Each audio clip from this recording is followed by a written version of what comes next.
November 3rd, Wilton Board of Education regular meeting to order. Is there a motion to approve the agenda? Thank you, Jen. Second? Second. Thank you. All in favor? Okay. Are there comments from the public? If there are public comments, they're limited to 2 minutes apiece. Please identify yourself and remember that the board doesn't respond directly during the meeting, but will follow up afterwards. So, having said that, is there any public comment? Lucille, anything online? No. Okay. A motion to approve the consent agenda? Thanks, Jen. Second. All in favor? Ta-da. All right, this brings it to probably the best part of the meeting, or one of the best parts of the meeting. We hear from Middlebrook students. And would you like to introduce Principal Higgins? Sure. Thank you. And I agree with you. It is the best part because we get to just sit and listen to the best of the best right Yeah. now in terms of hearing directly from the kids and what they think. So I'll introduce the students in front of you farthest away Please. from here.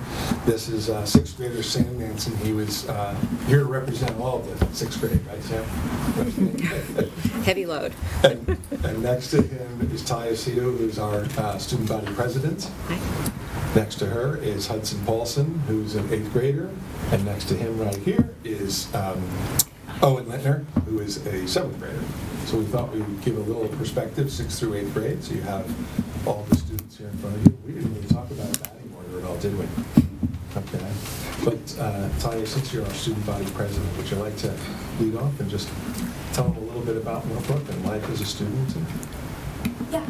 So in Meadowbrook, I've been in 6 yellow, 7 yellow, and 8 yellow, and I feel that all of my teachers have been amazing these 3 years, and they've really made me feel comfortable, like getting started after COVID. And some of my favorite teachers have definitely been Mr. Ellis, Senor Benito, all of my 7 yellow teachers, and I felt really comfortable getting back into COVID.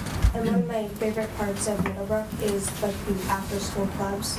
I'm part of student government, and as Principal Higgins said, the president.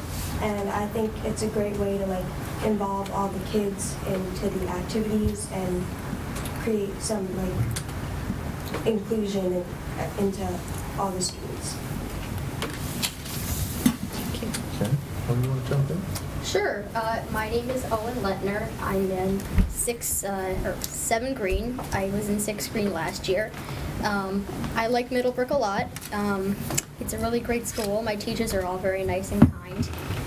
They all are nice. They help me with work if I ever need help, and they always are there for me if I ever have trouble with what we're learning, or if I don't understand what we're doing in math class or language arts or anything like that. After school clubs are also fun. I am in the Maven Club, which is the technology club after school, so we do like the lighting and sound, and I really enjoy that as well. Thank you. That's great. Thank you. Sam, how is it life as a 6th grader? How's the transition? I'm Sam Manson, and I'm in 6th grade. I gotta say, it's very different from elementary school, transition-wise. I think all of my teachers are really like nice and like in the education and like what we're learning. And I think last year my 5th grade teacher really like helped us get ready for that transition into middle school. I think that like just like it's a lot of like team spirit. 6th grade has a lot of team spirit, and I think we do a lot of fun activities, and that very like much includes like the school, my school year. I think that is like part of Middlebrook and part of being a student. That's terrific. Hudson, you're back and forth. What do you think? So my name's Hudson Paulson, and all my teachers these past 3 years have been really supportive, and they've really pushed me to get better and get me ready for high school.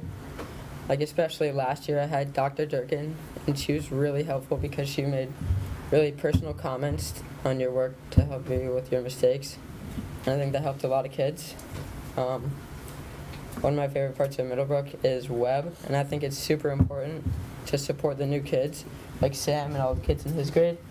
but we didn't have that in 6th grade, so I think it's really important that all the new kids have that so they have someone to talk to, whether that be a teacher or a student. Would you explain a little bit of what WEB, where everybody Yeah. belongs is the acronym, but just Yeah. talk a little bit about what you go through as an 8th grader for the training and then what you do with the 6th graders? So WEB is they get groups of 8th graders and then they match them with 6th graders. And WEB is really for the 6th graders so that they feel comfortable in the new school because it's a really big transition, as Sam said. And during this summer, we have to do 3 training sessions, and they're all, I think they're about like 4 hours long.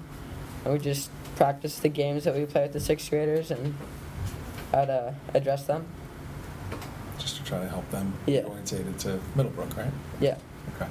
Somewhat similar to what the Lake Crew does here at the high school. Same sort of idea, but at the middle school level. So, what else didn't you say that you guys want to add before the questions all start? Well, I think that Middlebrook has empowered me to do things like I used to be really incompetent in math. I didn't know a lot of the equations and the formulas we were doing in class, but my 6th grade teacher, Miss Valentine, really helped me understand what we were doing. And then that brought along, I started to think about what else could I work with numbers. So I started working with finance. So I started learning about the stock market, ETFs, bonds, mutual funds, hedge funds, and all these different investing strategies. And I feel like Middlebrook has really empowered me to do that. So. You've come a long way from being incompetent to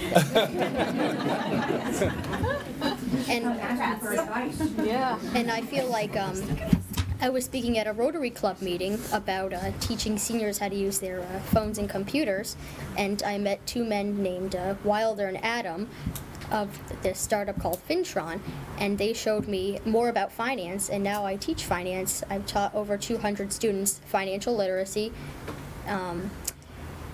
So that really has brought me a long way. Yeah. Wow. Yeah. You may have seen that in some of the news reports. For sure. So, I feel an entrepreneur coming yeah, up. absolutely. Sam, Fortunate what's to up? graduate, all set to go. I just say I would also like to point out Miss Ludwig. I feel like a lot of like the people like that are like I don't know.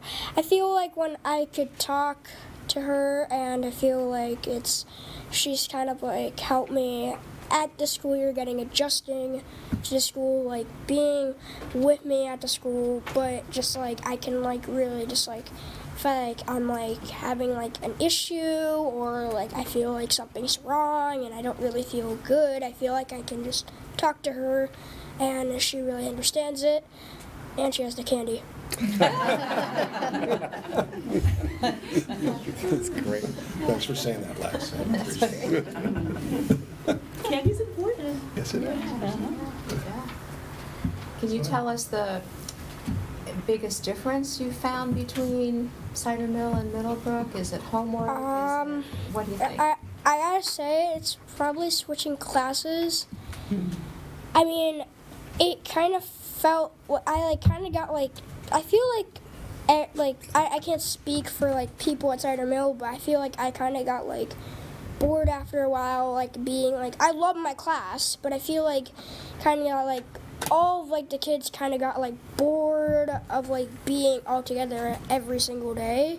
I feel like we have like more freedom and independence that we can just like go class to class and not be with like the same kids. So we have like different faces, or like just like different people, and like every teacher brings like something new.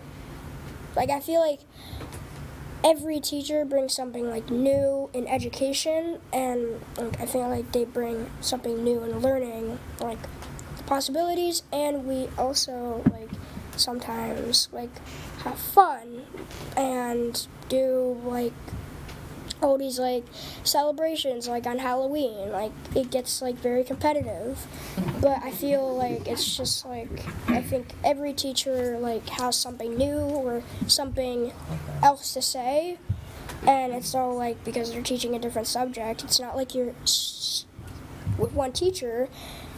you're like moving around for every different subject. So I think that's kind of like what I like about Middlebrook more than Cider Mill. Does it feel like COVID happened a very long time ago to you, or do you feel like there's something that you're still carrying around with you after the pandemic, some effects on your learning or on your social lives? I think it's I think it's very like I don't really think it's like I don't really think that COVID is affecting me or anybody else at the school, because like 4th grade we were like cohort B and cohort A, like everybody was just like separated. At the end of the year we eventually got to like a better place, but it was still wearing masks and having like these shields on our desks and Zoom calls for anybody that had like was diagnosed with COVID or like sick, because that's like kind of like the way it was back then. But now I kind of think that's kind of like normal again. Do you feel Even like it's though all normal now? yeah, but even though COVID's still around, I think it's like it's kind of not like affecting us or affecting me in any way. Good. Does anyone else have any COVID-related or pandemic thoughts? Did it all seem like a long time ago for you now? Yeah, it does seem like a long time ago.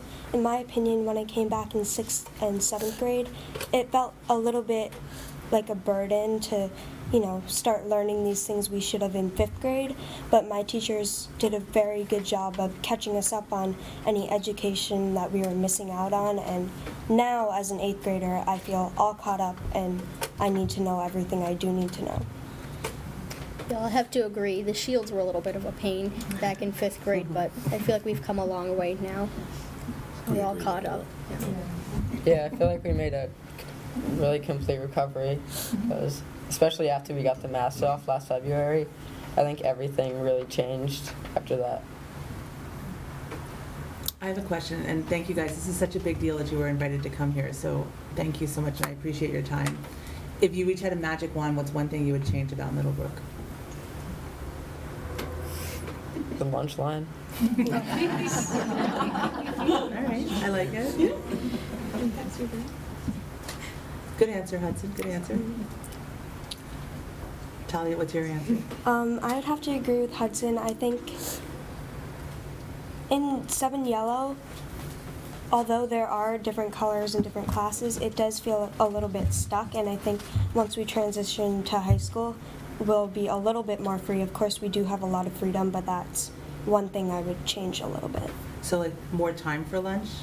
More Or time just- for lunch, or like in general in classes. Yeah. There are like a lot of the same people sometimes, but overall it's a great experience. Yep.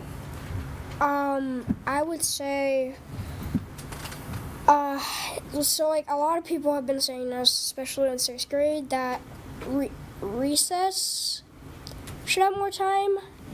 I think lunch should have more time, because I'm like, I want to go outside for recess, but like I'm eating lunch and I'm like, and like everybody's like, then like they started talking, if you want to go outside for recess, you can go now. Yeah. And like I'm like eating, and I'm like I just throw out my food like, and I'm like, I'm so hungry. Yeah. No, At the end of the day. I'd rather go outside than eat. Yeah, and then I noticed my consequence at the end of the day.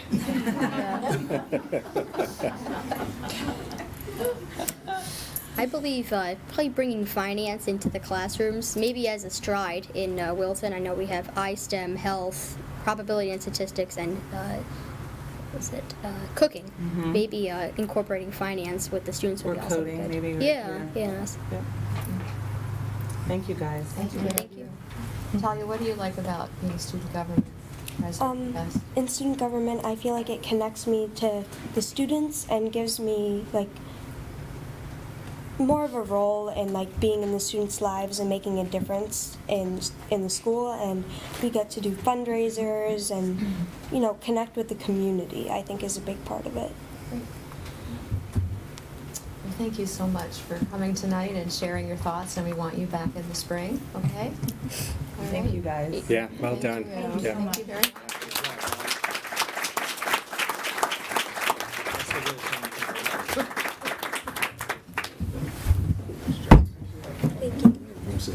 deer hunting.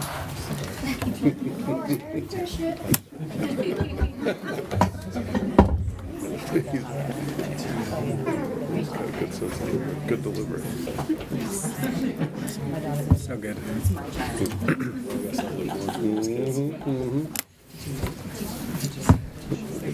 My phone is dead, otherwise I would have. Like one of those like.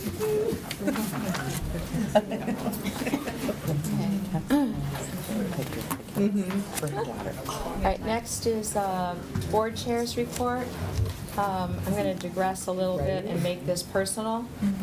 As you know, I'm retiring next week, and I just want to make sure that I get to say a few words before I fade into the sunset, or whatever it is you do. I want to say that it's been a great honor to serve on the Wilton Board of Education since 2017. For me personally, it followed up after a career in education that I loved, and it allowed me to experience another perspective. I will always be grateful. My board experience reinforced why the Wilton Public Schools are so special. First, Wilton is a stable school district. Since 1987, or 35 years ago, there have been only 3 superintendents. Each superintendent was different, but each excellent and each matched, and continues to match, the demands of the time. Long-lasting, talented leadership enables consistency, provides security, and develops trust among the staff and the community. Stable leadership promotes a shared community vision for the schools.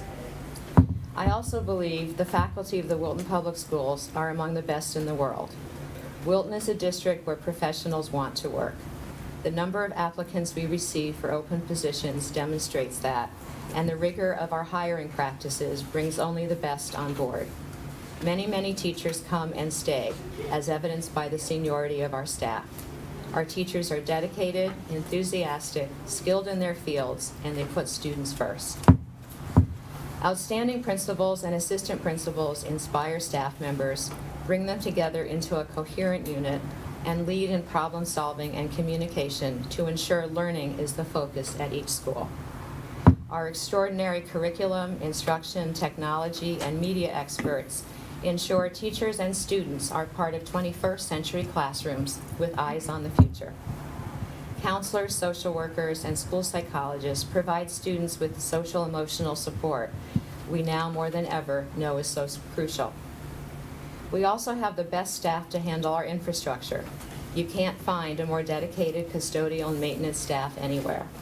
They make things work, no matter what the challenge, to ensure safe, attractive, and clean schools and that all the systems are working.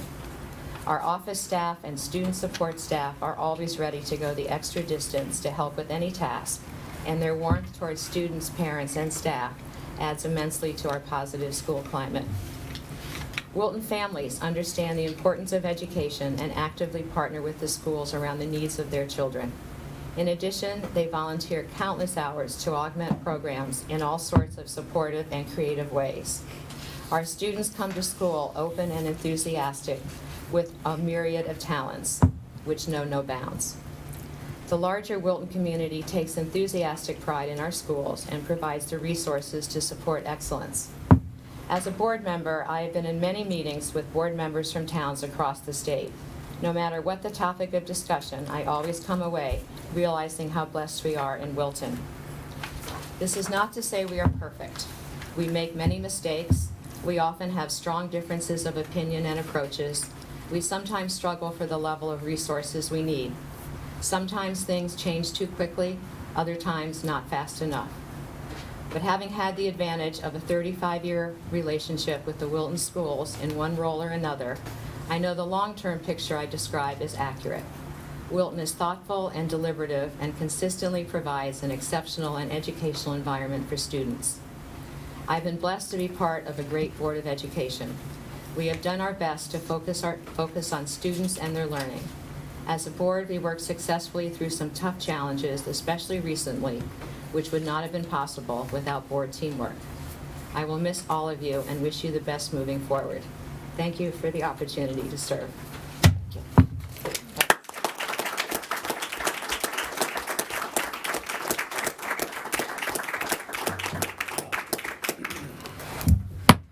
we have a few things for you.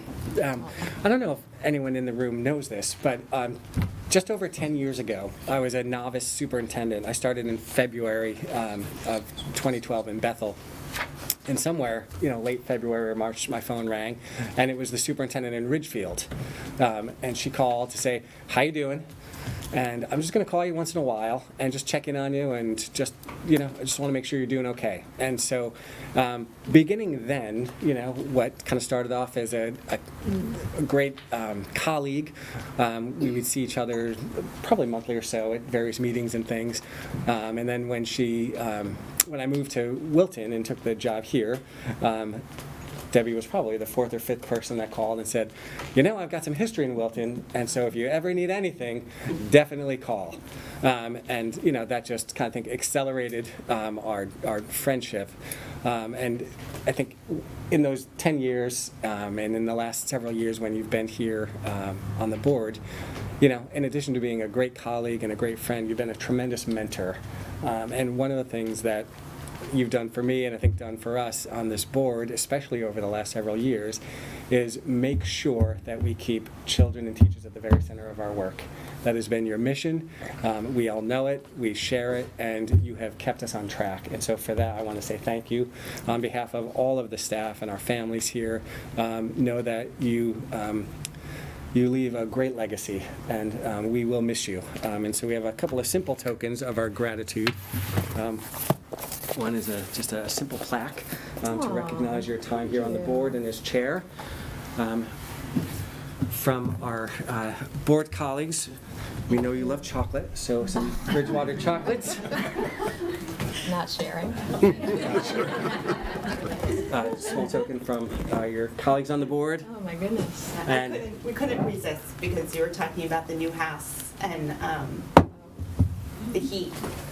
And then I said, you need something to, you're going to be in a different W that says this W.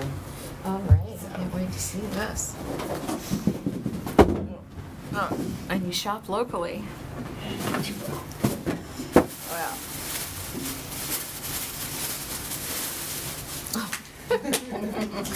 Thank you. That's great. Just look at it. And that's perfect. I do need heat. I couldn't figure out how to turn on the thermostat. We're not moved in yet, but every time I go and try to turn on a different knob, see what happens. So thank you all. I really Thank you. appreciate it all. Thank you, Deb. Thank you. Thank you. And these are beautiful.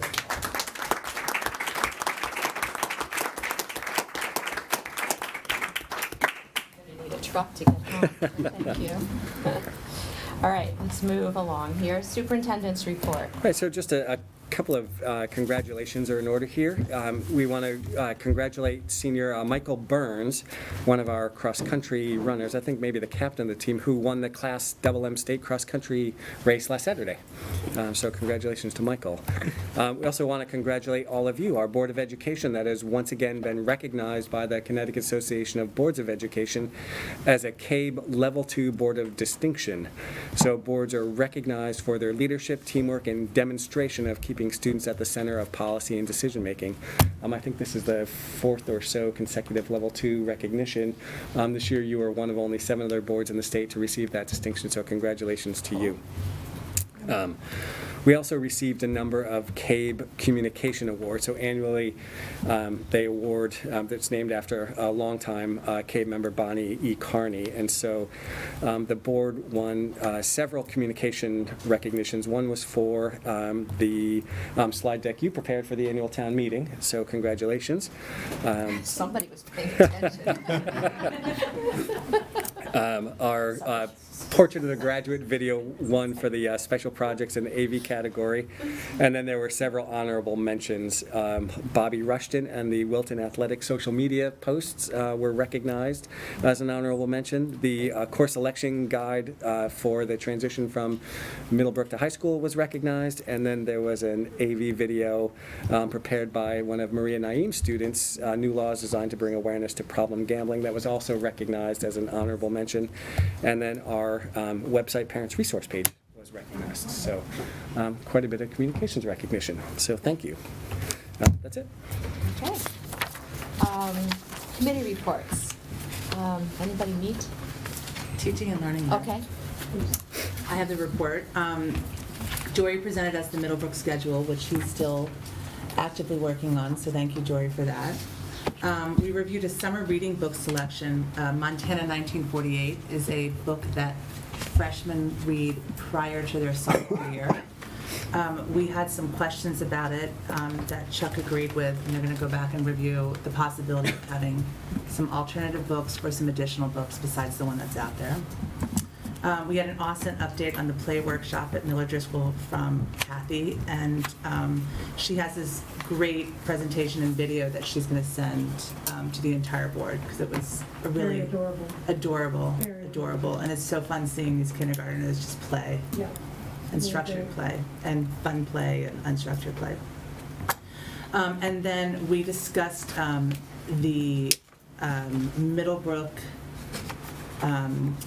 meeting that we had at Middlebrook, and how that also talks about the general coaching throughout the schools, and the possibility of having a survey to discuss the coaching impact, and also reviewed the Peel survey results from last year. And Chuck agreed that the next step to look into coaching would be to do a survey to discuss just the impact of coaching. So we are looking forward to following through on that. And that's it, unless did I miss anything? All right, and it sounds like all of these issues will get followed up. Yeah. Yeah, all right, thank you. Okay, that brings us to review and discuss and enrollment projections. Great, so we want to invite back My favorite our friend enrollment Ellen Essman. person, Ellen Essman. Did you already talk to I'm going to sit here. Good evening, everybody. My name is Ellen Essman, and I have been charged with producing the enrollment projection for the 2023-2024 school year. It's a very straightforward example. We use the cohort retention method. And essentially what that means is, as a class goes through and wends its way through the school system, how many students enter and how many students leave. We do that by grade. I will show you and take you through the numbers exactly as they were, hopefully, on the projection or the presentation you received.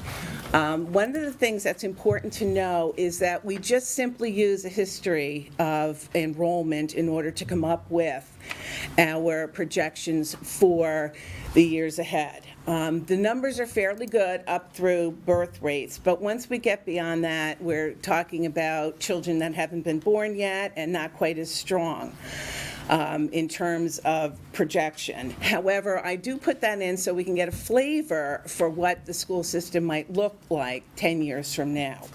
One of the things that I did want to call to your attention in these projections is that the 3-year-olds seem to be quite a large group this year.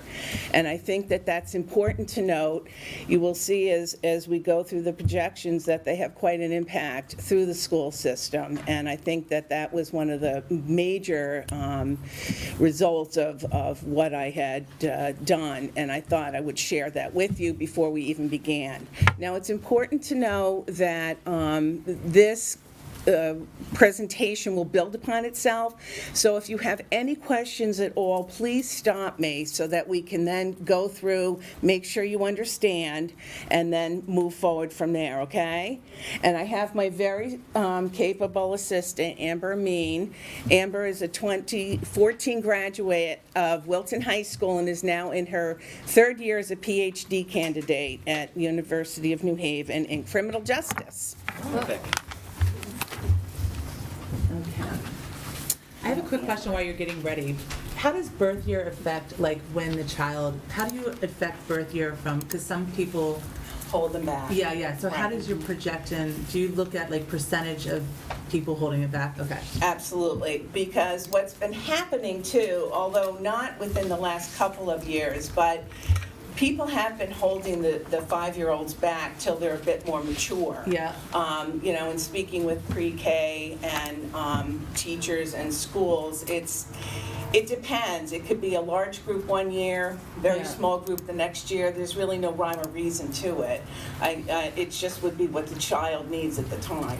So for your projections for like the current 3-year-olds, do you just say statistically 30% of them might be held back or 50%? Well, even a smaller percentage than that would be Okay. held back. Okay. And for this particular 3-year-old group, I assume they were all coming to school when they turned 5. Got it, okay. Okay? All right. We have the agenda. Okay, so what we'll be doing first is I'm not going to take you through the pre-K census first. We're going to do enrollment projections first for K to 12. And the reason why is because you'll be able to grasp what I'm talking about when I say the cohort retention system. I'm like, one more over. There we go. Okay. Can we read this? We have it in front of us, too. Oh, okay, great. So we're talking about the I need my glasses for this, wow. Okay, we were talking about the cohort retention method, and what we start again is history. This is the history over here that we use to come up with what in fact will be the students moving from grade to grade and year by year.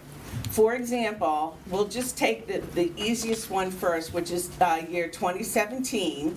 We see we have in kindergarten 211 students. Well, we would expect to have 211 students in first grade the following year, but we don't. We had a count on October 1st in 2018 of 231 students. Therefore, we had a net migration of 20 students coming from 2017 kindergarten to 2018 first grade. We do that for the whole year, 2017, we promote everybody, and we assume that all of the high school seniors have graduated, so that class would be moving out and the new kindergarten would be moving in. And the kindergarten in 2018 was 242 students.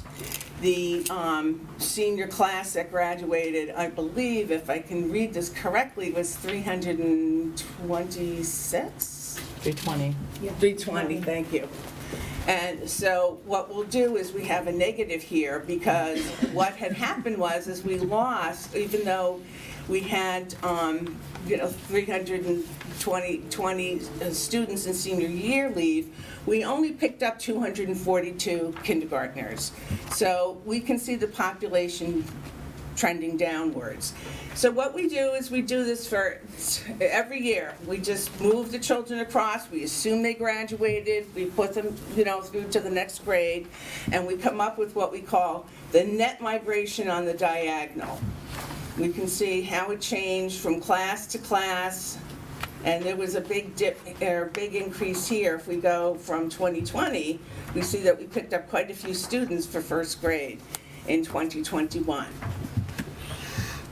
It's important to note, too, that what we do is down here, down here, is we take all of these net migrations and we move them to the bottom here so you can see we just do averages of history. For example, what we say is that 5 years out, and we use all 5 numbers of the migration, 5 years out, we said that we had a net migration of 13 students from kindergarten going to first grade, and that's a plus. So we also then do the 4th year out and the 3rd year out. And the reason why we want to do that is we want to smooth out any anomalies which might occur with migrations from class to class. And as we all know, life is so fragile now, we just want to make sure that we are aware of some of the things that can go on in addition to just net migrations, and we'll see that with our 3-year-olds. So what we've done is we've promoted everybody, and we've come up with what we call our averages, net averages, as a child moves from class to class. We see what the net average is that they've moved. We have a total plus of 37, surprisingly, of students that come into the school system. But bear in mind, we have larger seniors classes that are graduating, and they will not make up for the smaller kindergarten classes that are entering. So we've had a net negative in terms of student enrollment. However, one of the things, does everyone understand so far? Okay. One of the things I really want to point out, though, and even though next year we're looking at a smaller kindergarten of 224 students, we're looking at 244 students for first grade, and you can see how I've mapped out everybody's enrollment for next year. If you go down here to 2024 and 2025, we have this flip. And that is because when I did a census this year for the 3-year-olds, and I will show you the census in a moment, there were quite a few 3-year-olds in the census, in preschool classes, classes that were starting to be filled and overfilled and waiting lists. So I think that it's important to mention that these children will be coming soon, so let's bear that in mind. Amber, let's go. So now we have to come up with a kindergarten figure there. If you can go back, you can switch that. Yeah. That one. So the 3 could be a bubble. It's frozen. Control-Alt-Delete. Always works for you. There we go. How's that working for you? It's all right. Ah.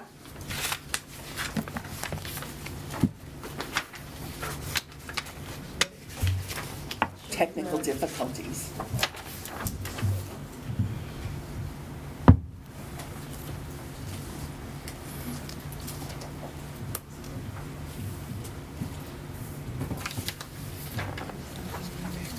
And there it is, preschool census. There we go. Yeah. Okay, these numbers are a little bit better, Tree. Thank you. Okay. So in order to come up with a kindergarten figure, and these would be figures for the next few years, we actually do a census of children that are not only in preschools in Wilton, but in surrounding areas. We also keep track of housing purchases and sales, but if we do a sale, we don't necessarily take the children out of school right away. We wait to see if perhaps there's another real estate transaction moving to a different home in Bolton. So it takes a lot of tracking, and it's a year-round thing that we do in my office, and Amber is one of the assistants I have that does that for me, so that we can keep constant track and have a good feel for the children that are out there. So what we've done is, again, this is a history of averages. When we do the children's census in these years, and these children were based upon actual pre-K census that we did in those years. And then what we did is we averaged how long or how many children from the time they were 1 year out, how many children then were entering. So if you see 1 year out, how many children then were added from this figure to the 75 to come up with what the actual kindergarten was, which was 242 in 2013. Thank you. No, that was the birth year, 2018. I'm sorry, I can't see, and I'm not used to my bifocals yet, so I apologize. So what we do is we do the same thing. We go through the years, and we have birth years going down here. We have the births, and then we have all of these years that we've done the census for. What happens too is we also can do histories of averages for the 2 years that a child is out, 3 years, and 4 years out from when they enter kindergarten. So we have all of these numbers that are actual history. And once we've done that and we've averaged all of those figures, we plug them into what we know in our census the children are for 2019, 2020, and 2021. And we see from our averages here that we pick up, if we have a child that is going to be going to kindergarten next year, We know that based upon history, and this is all history, an additional 69 students will be joining our census to come up with that 224 students that I believe will be entering kindergarten in the fall of 2023. And the same goes for the students born in 2019. We have 2 years out because we're going to assume these students all start 2 years out from when their birth year is. So what happens is we find that the average here is 77. So based upon our census plus the 77, this is where all these little ones are, 277 children will be starting kindergarten in 2024. So that's the number I wanted to impart on you, because I think that's probably, if anything, the most important part of this particular projection for this year. Now, getting back to what I said before, life is precarious and so fragile, we don't know what's going to be happening. But we're going to assume that life will continue on as it had before, and that we will be having classes in schools, children will be attending normally. And I think that one of the things we might want to look at is some of the growth that might be going on through the school system because of those 3-year-olds. So that was just something I felt like I should impart on the board tonight. Let's go to grade group so that we can show everybody what's going to be. Here we go. Here are grade group projections. Okay, these are a little bit better. I can see these.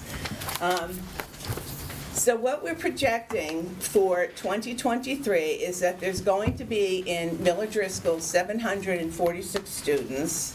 Let me see if I can do that. My employees are very unhappy I got this laser pointer. And then in grades 3 to 5, we're going to have 814 students. 6 to 8, we're projecting 829 students. And then from 9 to 12, we're projecting that we'll have 1,231 students, for a total K to 12 of 3,620 students. Of that, I'm using the same preschool figure that was at October 1st of 2022, which was 68. So we'll have 3,668 students. Plus, we use typically 20 out of district. So if we add the out-of-district students, that brings us to 3,708 students that we anticipate will be in the Wilton school system in 2023. Quick question, we don't include pre-K and we don't include Genesis, or is Genesis included? Genesis is folded into So it's the folded in. numbers. Community steps is not. Okay. Yeah, because of the 18 to 22. yep. So you can, if you wanted, you could add, 12 to 3708 if you But for wanted to budget factor it. reasons, why don't we include the 3s and 4s? We do. For and when we budget all in, Right, but for this, I mean. this is K-12. Got So, it. So we just do K. but I think you can see preschool's factored in here, 68. So- Oh, I see, there it is on the Yeah. other side. I see, got it. Yeah, Okay, and that's, I missed this year we opened the 6th class, so that number's right. It'll probably, because kids age into the program, likely will end closer to 80 at the end of the year. That's generally what the pattern is over Got it. time, but I think it's a conservative, smart number to start with. Anyone else have any questions? If any questions come to anybody's mind afterwards, you feel free to call me. I'm in Wilton. You can just call me or email me, and I'm happy to answer any questions anybody has. Or if you'd like to see the data in a different format, let me know. I'm happy to do that as well. So the 3s potentially are going to be a bubble. Yes, Yeah, that's interesting. correct. We haven't had a bubble in a while. Although what's coming down below it is still higher than what it was previously. It is. That's absolutely true. But again, Not as high. Not but- yes, yeah. yes. But still, you're saying. But still a it's little bit at higher, yeah. 250, 265, yeah. Mhm. Yeah, and the birth rate's higher than. The what it birth had rates been. are higher, correct. Yeah. Yeah. Not But we close to don't, historic like I highs, but- said, it's hard to predict when they haven't been born yet, so. Really? Yeah, I wish I could. Anybody? Okay, great. I think Thank we're you. we're good to go for Ellen, another thank you year. very much. Appreciate it. Thank you. Thank you.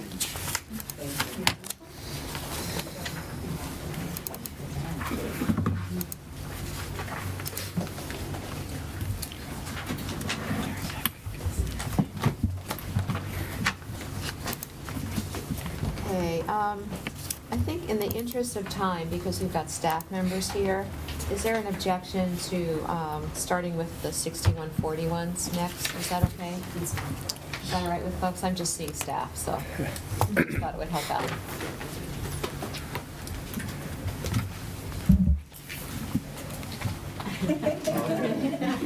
Welcome. The first trio. Is that okay? Yeah, of course it is. Yeah, I appreciate it. Where you want to sit? We'll put you right in the middle. All right, okay, right in the middle. That's a nice jerk.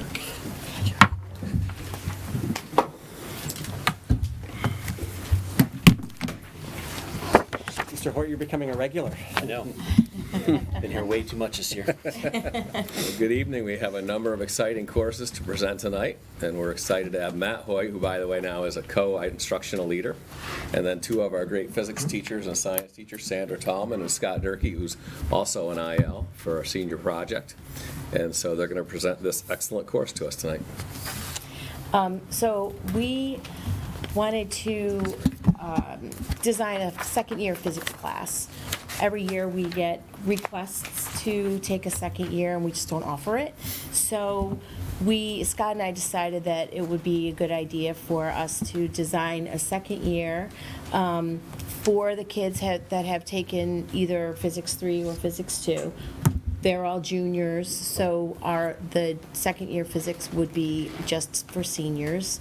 And it would, the purpose of the class would be to reach kids that are not comfortable taking AP. We wanted to be able to offer a class that everybody would feel comfortable taking. So it was important for us to offer a class that was not an AP level class.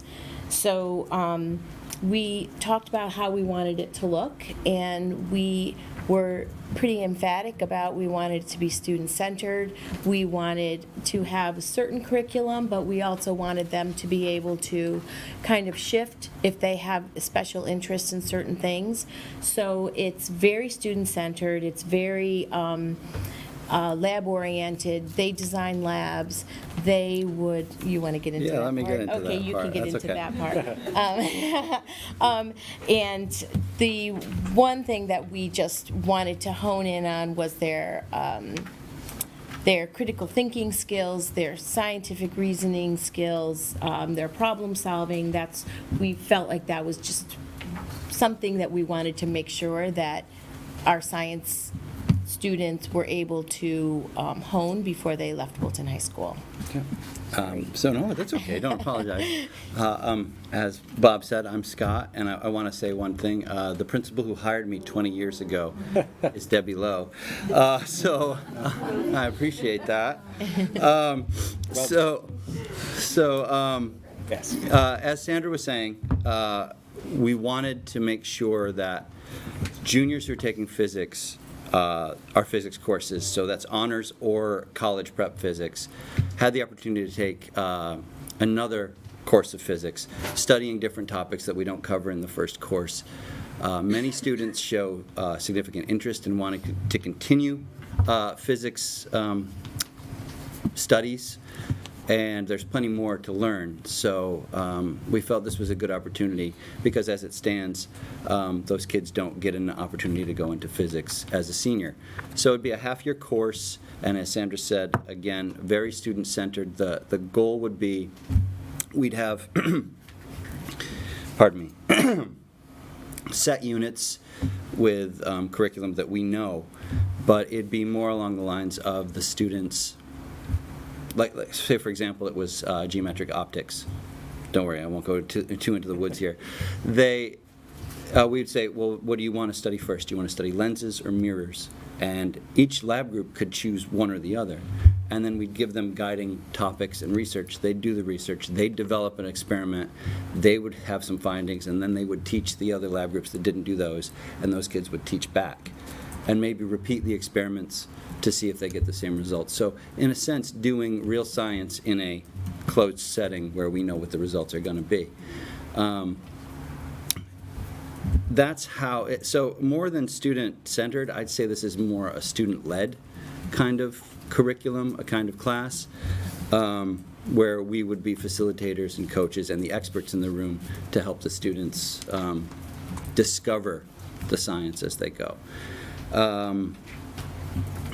At the end of the semester, we would like them to develop their own project, a 3-week project, on anything that they've learned in physics or any physics topics that we hadn't gotten to cover that interest them. And those projects are very in choice for the students. So it could be a book review, it could be an engineering project, like building their own telescope, something to that effect. But if they want to do multiple projects in that time, they can do that as well. But it's a very, I'm very proud of what we've produced, and I think it will be a very good course. So. Can I just ask one question? Mm-hmm. Most science classes are year-long. Mm-hmm. So how is that going to fit schedules? Have you sort of... Well, we have a number of semester science courses. So it'll just back up to Yep, one? yep, Okay. All yep. So it could back up to one, or if like there are 2 sections, to just run back to back. right. Got it. Yeah. Anything Sounds else? great. What questions do you have? It sounds great. Yeah. Okay. So, and it's only certain years that there'll be an additional quarter FTE needed, not every year? Is that the way I'm reading it? Well, I can't speak to FTE because I'm just a teacher, but it would be, right now there are only 7 sections of physics. Okay. And there are 2 of us, and we Okay. so if there were 2 sections, that would fill the 8th gap That there. would be it. Okay. Yeah. It sounds exciting. Yeah. Yeah. Do we offer an astronomy or cosmos type course as well? No, we don't. We have an astronomy club that I run on Wednesday mornings. Okay. So, but hopefully, if we get through, and it's all going to depend on the students and their interest. So, relativity and cosmology is a pet of mine. So, if we can get there, I would love to get there. So, That sounds good. Great, thank you. All right. thank you. Thank you. Physics.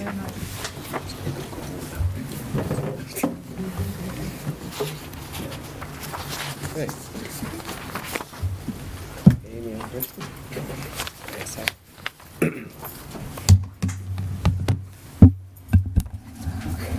We have Christy Higgins, whom you already know from the German trip presentation, and Amy Broderick, who is our outstanding ASL teacher, who is doing exactly what we envisioned when we hired her a few short years ago, just building this program for students, and they just love it. The learning is rigorous, it's rich, and she's doing a great job, and here's level 4. So Amy she has already built the program so much, and she'll be presenting the level 4. Yeah.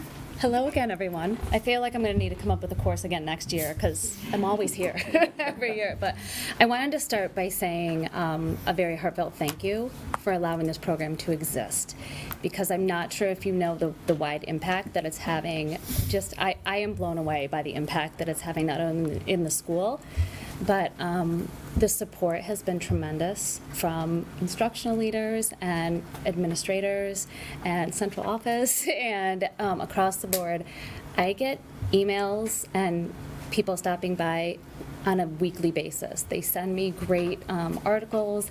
They ask questions about ASL and movies and comic books, and the support that I feel from that is unbelievable. So across the board in the school, it's been fantastic, and it has led to a really, really great program that is helping students get a variety of exposure to languages. And not only that, we've created an ASL Honor Society that is doing a tremendous job already. I absolutely love it. I'm blown away by the enthusiasm for it. And I've been shocked this year by the number of students that are telling me they're going to use ASL in their future careers. I thought of 7 students on the way here tonight, whether it's audiology or speech pathology, deaf education. I have a senior that graduated last year that is now majoring in ASL. I had a student tell me she wants to be an ASL teacher this year. So students are using it, and that to me is so exciting that they want to continue to learn ASL and use it in their future careers. So, by offering ASL 4, we can really continue that too. 'Cause that's part of the curriculum as well, is to look at careers and see how it can be used in the future. So there's a huge interest pulled from the ASL 3 students. It's sad that so many of them have to graduate this year, because 100% of them that were asked if they were here next year, would you take ASL 4? And they all said yes. So, but there is still a very large interest in level 4, and we would love to continue the program and continue to get more and more students to take it and further it along. We just might need to hire another teacher. I had a quick question. I remember when you presented to the Teaching and Learning Committee, we had discussed about, and I'm blanking on what's it called, when a student can be multi... Seal of biliteracy? Seal of biliteracy, yes. Did we determine that this is included in the Seal of Biliteracy? I remember we talked about that. Yes, and I had heard that the month of October, there's supposed to be a new stamp assessment that can count for the Seal of Biliteracy. I have seen nothing on it yet, but I'm looking for it daily. I think we all are, all the ASL teachers. So nothing has come out? Nothing has come out yet, but we were told that it is. And I was with 30 Middlebrook students, and they're all like, oh, we're taking American Sign Language next year. So I think you're going to have a whole, they're all practicing, and it's gotten quite the buzz at Middlebrook too. So I think that's really exciting for the future of ASL. We were all able to present some other languages, to give them a perspective last year. We did a great presentation with some of the middle school students. And actually two of my current students are doing an ASL program at Trackside as well. So to get some of those younger students, they just started this year. So yeah, that's awesome. It's getting some traction. So yes, they will be able to hopefully receive the Seal of Biliteracy. That's within the plan to see, maybe pilot it this year and see. I have no idea what it's going to look like. Right. I can tell you what it's not going to look like, which is a good thing, but it should be something that will be great for our students, and we'll decide where and how to offer that. Perfect. Soon. Yeah. And would having the 4th class be, you think, a requirement for that? Just out of curiosity, would they have to take? I'm not sure. I'd have to 2 years, see right? what the level of the test is. Okay, I was just curious. Yeah. Have you noticed in terms of enrollment, maybe this is more department level, are more kids taking world language credits, or is it the same number, but what languages they're enrolling in has changed? I don't know if that makes sense. Yeah, our enrollments have maintained, I Okay. would say, across the board. We've been fortunate. We haven't seen drastic shifts across the languages. So my guess is that some students are doubling up on language, which is exciting to see.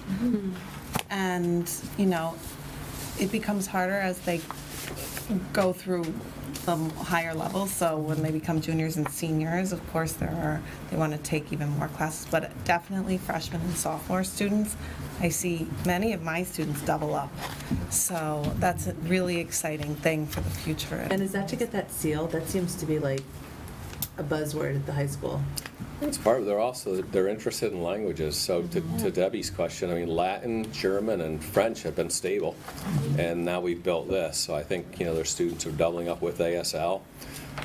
It's a good situation. It's a very, I'm not just saying that because Christy, I mean, it's a very strong program with high quality teachers, and our kids have great outcomes, and they become very proficient. It's just we have a strong world language program here, to your credit. And we don't see a lot of students jumping from one language to the next for just 1 year. Usually it's a multi-year commitment, and that's their choice. It certainly is recommended by colleges, and it's sought by colleges, and school counselors would echo that, but our teachers would also say that that's a valuable thing to have a multi-year commitment to it, but that's really a student choice. Still a 1 year requirement, and most kids take 4 years, 3 years. They're committed to it. It's exciting. Yeah. Christine, before you go, we had some German students visiting us a week ago. Do you want to Yes. give the board a minute on that? Yes, it was a great experience. They left today, actually, at 11 a.m. They saw a lot of different things. They went on 2 New York City trips. They did a Fairfield History Day. We at Wilton High School hosted them, and we took them we had a brunch. Dr. O'Donnell was there, and then we did a field trip to see Gustav Whitehead's first in flight plane, because Connecticut, for those of you that don't know, is actually the first in flight. He flew in Bridgeport, and they had the replica plane there built by Andy Kosh. He was a former teacher, and that was very exciting. And then they enjoyed going to see the fall foliage at Silverman's following that, so that was kind of nice for them. And yeah, it was a positive experience. I've debriefed with some of my students. Last night was the farewell, and Super. Yeah, very and we're going to go see them in June and July. Yeah, terrific. How many came? so we hosted 5, but we had a group of 19. Yeah, and it was really great. We've had this exchange for 42 years with the state of Baden-Württemberg. We celebrated our 42nd anniversary yesterday as well. They had a cake. It was started by a colleague of mine in Ridgefield in 1980. And then when she retired, I took it over, and I didn't want to lose the momentum.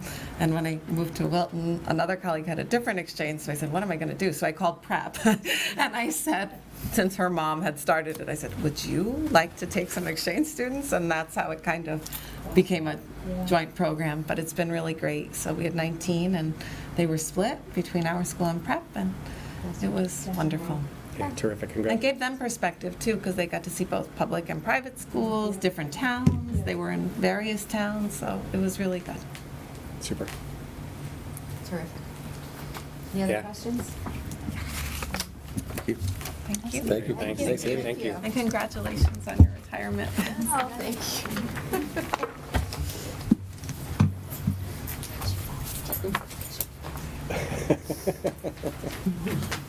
We have none other than Malcolm Carlin here, our IL for music, who he and his students, by the way, did an outstanding job last week at the concert on Wednesday night. He's going to present Music Tech 2. Good evening. Thank you so much for having me. My name is Malcolm Carlin. I'm one of the music ILs along with Michael Gordon, and we're excited to propose a second level of music technology. This past year, we piloted our first year of Music Tech 1, and it was very successful and popular. It was led by the very enthusiastic and knowledgeable Niall Reynolds. He did a great job with that.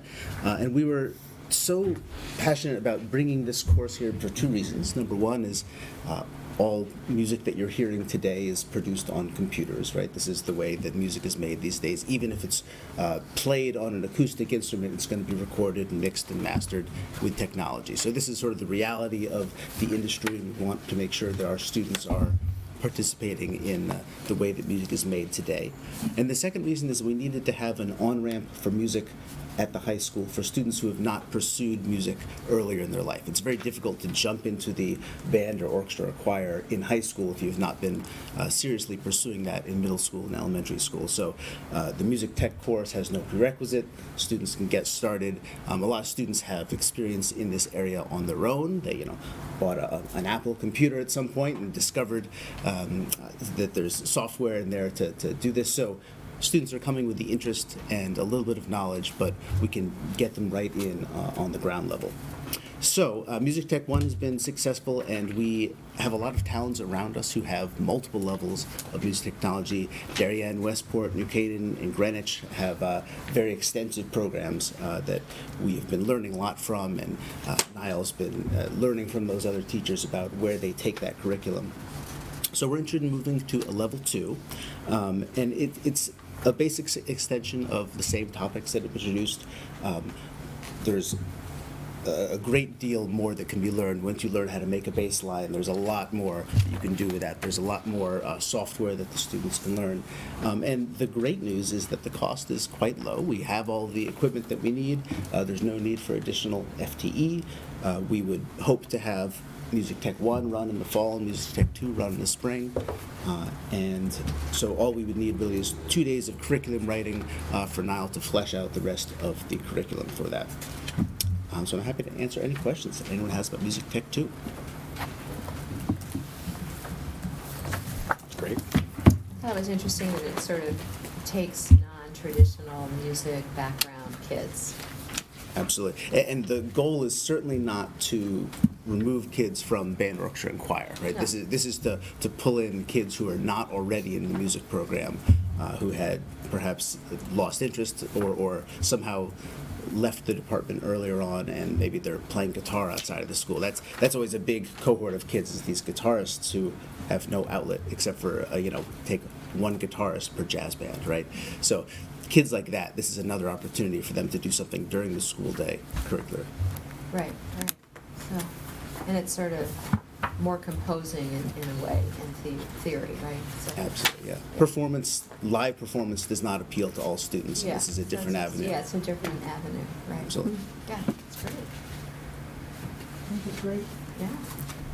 Adds to our music program, so it's wonderful. Thanks, Bob. Thank you very much. Great, Appreciate it. Malcolm, thank you. You're welcome.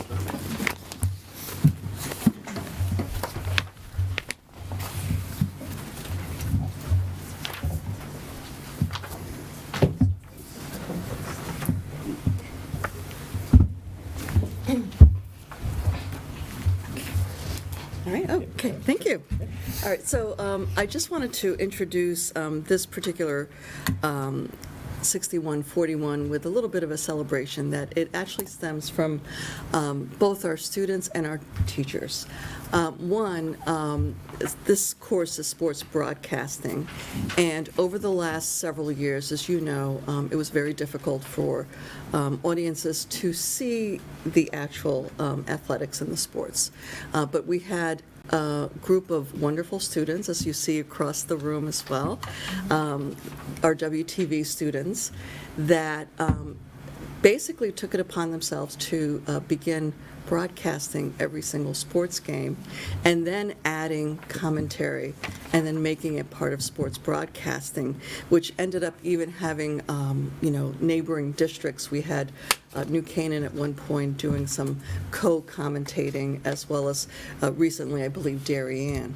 Number one, I want to celebrate the students for this to be brought up, and then our teachers. We've had this video production program that over the course of several years, it hasn't been a very long time, Maria Naeem has really developed it, and we started with a beginner class and intermediate. We added advanced last couple of years as an additional 6141, and this actually is in addition to that.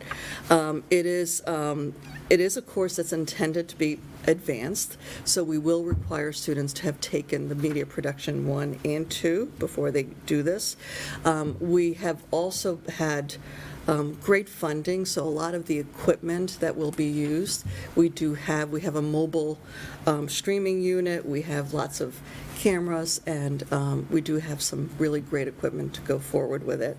And I wanted to just have Maria talk more specifically about the course itself. So we're looking to add sports broadcasting. Students had shown an interest starting a few years ago. There was nowhere to go after they take advanced media, which was proposed a few years ago. And after that, we started doing independent studies. And I could only fit in so many independent studies in my schedule.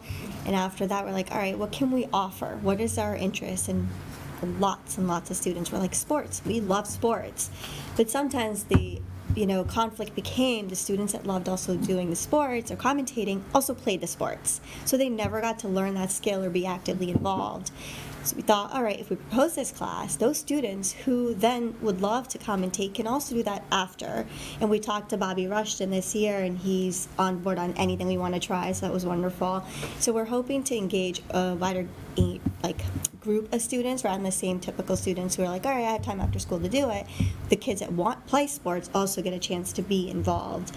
We had over 140 students or more that were interested this year, and we had several overrides that we finally said no to this year. But it's a great opportunity. All the neighboring districts do have more than 3 or 4 courses being offered, and we've been acknowledged statewide, and our courses are just we need to grow as well. That's great. It's awesome. Yeah, it's great. All these courses seem to fit our portrait of the graduate. They you do. know? Mhm. Yeah. Yeah. Good work. Yeah. Thank you. Exciting.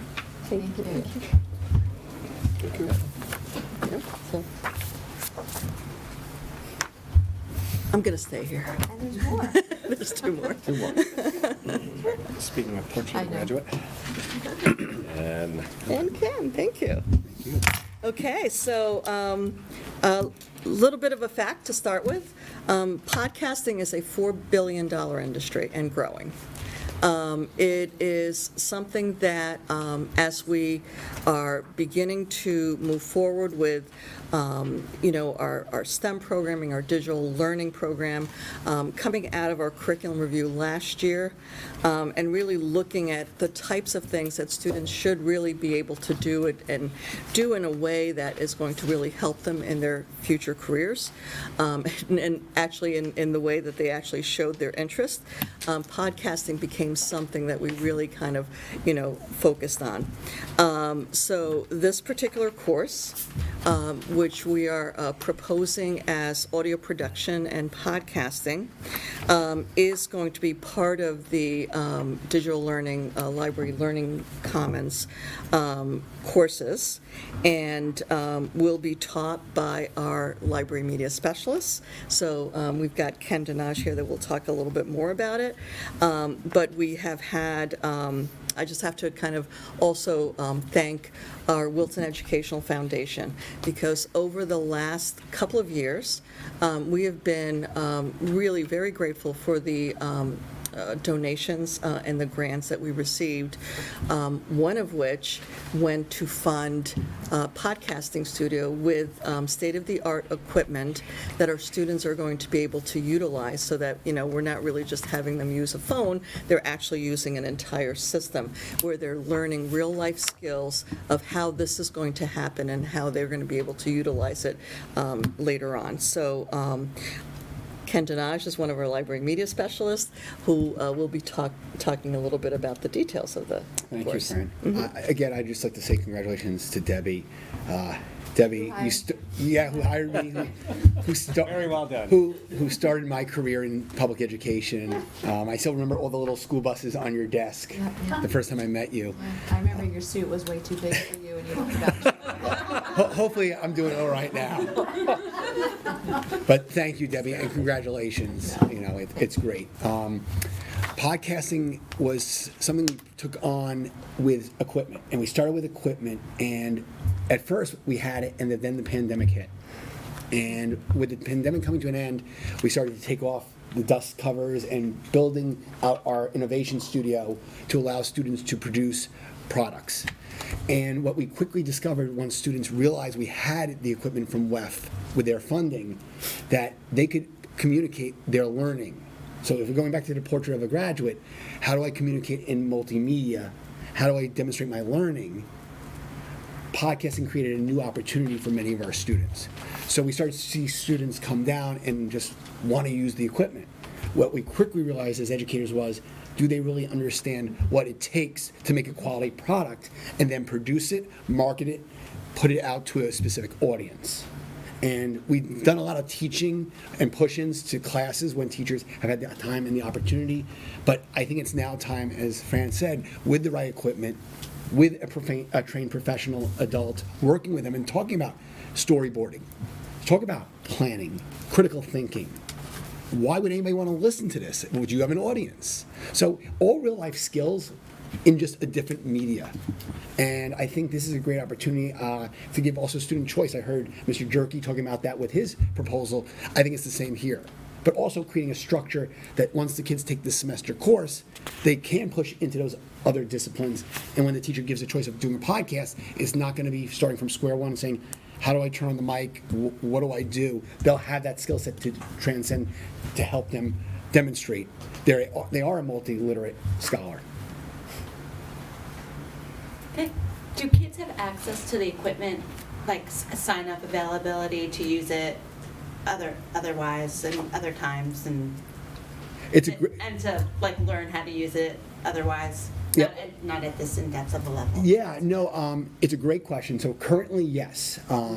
it's part of executive functioning, where we're trying to teach kids that you can't just show up on someone's doorstep and expect to do it, because there could be someone already scheduled in the spot. So we're using Google Calendar. We're having them communicate with myself or my colleague or our staff. And if I'm not available or my colleague, our staff in the LLC will do the third leg of trying to get the kids set up to work with it. And plus, some of the district purchased software, like video, is what we're using to teach them a basic production, splicing, editing. And it does provide a lot of easy access for these kids to learn the basics. But elevating just a recording, that's the big challenge. Is, anyone could record, but is it quality? Is it well planned? Is it well researched? That's something from a media specialist standpoint we've been very concerned about. Yes. No, I think it's great. Will it fall under the CTE, CTE credit, or is it more of an English credit, or? That's what was the intention of it. So, I would. Certainly would be in favor. Yeah. For the CTE? Korean Tech Ed. Yeah. It is a pathway. One of the things that, although we're getting to the high school and they're using, state-of-the-art, really sophisticated equipment, it is something that we are introducing to students all throughout. We Video is actually a K-12 program, so we're really, I was with Miller Driscoll IELTS this morning. We're talking about different digital tools. They actually use We Video at a much lower level, but it is a pathway, and certainly it's a CT pathway. I will say one last thing. We are probably spearheading this. When we did our research, the only other program we discovered that's in a high school is at Immaculate in Danbury. And when we talked to that teacher, who was a music teacher, it was basically just students who wanted to do it, and they asked him to start a program. So they're at phase 1. I think we're well past it, even though we haven't put a class in. Students have been coming in recording. I have a group that come in and do a sports podcast right now. And it raises some really good questions about copyright. Yeah. And also, where are you going to publish this? And are you losing your ownership? And these are real life intellectual property questions that I think a high school student should grapple with. Yeah. And then also if it's used to further a pre-existing high school course, or if it's outside material and content, and the ownership consequences. That's right. For that, Yep. the school itself. Yep. I think it's great that, Okay. I was going to bring the microphone in and put it right here. Not too far from Yeah, here. right over there. well, I think it's great that the LLC staff is leading it. That's just created another avenue. Great. Media specialists have come a long way. Thank you. That's great. Thank you. They wear many hats. Yes. Which brings us to yet another 6141, another hat. So as part of our curriculum review last year, we looked at, there were several components to it. Obviously, digital literacy, we talked about STEM, we're continuing to talk about STEM this year. But we also talked about, your typical, so we called them the contemporary literacies that have to do with information literacy, media literacy, and really, in effect, once you get to the high school, it really is inquiry and research. And one of the things that we looked at as a library media specialist group is that essentially as students go into college, their first year as a freshman, they most often will have to take an entire course on research so that they're ready to be able to take those classes that they have at that college level. The College Board has put out a course that they actually recommend for students that take AP classes as something that they can take, which is specific to research. It's an advanced placement seminar, which they call, but we're basically looking at it as an AP research course. It will be focused on the skills, so that when we're really looking at developing questions, being able to search, evaluate sources, putting together and synthesizing information, being able to use proper citations and cite properly. All of those types of skills that are so important in college are important to our kids because they are in AP courses. Lots of them are in AP courses. So this would be an offering that would be for students actually beginning in sophomore year. They can take this. So I have Ken again here, and he's going to talk a little bit more about the specifics of this class. So this would be a class offered to students, like Fran said, who are enrolled in AP. This is a course to enhance that learning for AP students to delve into the inquiry process. So this is a course that also asks students to collaborate as a team while looking at an inquiry question and materials, sort of like what we call in education a database question. And they would collaborate, they'd write lit reviews, just like a graduate student, they'd be doing the citations. They would also have to do a presentation as a team, so multiple students, usually teams of 3, at the end to earn AP credit, as well as composing a traditional paper. So there's many different facets to this, but it is for the independent learner.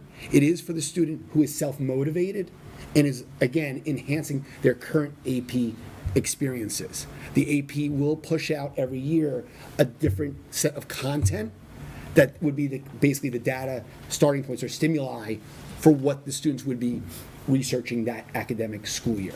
And this would be for students who are already in the AP, so starting, majority probably junior year. but some Mostly sophomores. junior and Yeah. seniors, yeah. I think this is fantastic. Me too. I love this. I would love to see this on a non-AP scale as well. I think more and more giving our kids the opportunity to really grapple with data and facts and sources and how then they use that information to advance their own ideas and arguments is a skill that's beyond valuable. So I definitely like where it's going. So this one I have a question about. Whenever it's not only, but when you say skills-based course, I'm always wondering, where's the substance? So are you taking the substance from other AP courses that they're taking? Are you using something that they happen to be interested in and just practicing it with? I'm always kind of curious. It's a really good question. So this specific course, the content is brought in by the AP. So, for example, it could be about Indigenous peoples and all the resources that year that they choose, that's the focus for that current AP test / presentation paper would be decided not by us, but by the College Board and their professionals. The content, and I'm sorry, I didn't. Yeah, no, it's okay, yeah. Research skills. It is Yeah. based in content, and a theme is basically Yeah. presented each year. It might be a different theme from So one year to the they're not next. going to their social studies AP course? No, No. no, but they should be taking the skills that are being taught in those other AP and bring it in, so it becomes Right. transdisciplinary. Okay, all right. Yeah. I thought the scheduling of it was kind of fascinating with the synchronous and the. Right, I didn't actually talk about that. We haven't presented that part of it yet, but the state approved and adopted remote learning standards for grades 9 through 12. I think was like last February, right? And I think you may have gotten a copy of that. And in thinking about this particular course, because of the fact that it's your library media specialists that are teaching, and they're able to do some of their classes, basically, they require them to do, the face-to-face and the pure instruction. But since this is research, and we really want them to delve into the databases and all of that, part of it might be, as we, kind of go through the curriculum, remote, meaning that they can either be with the library media specialist and independently work there, but get it done in a way that really is going to challenge them in terms of their being able to be self-directed and do this kind of really robust work. Yeah. Great. Again, all 21st century stuff.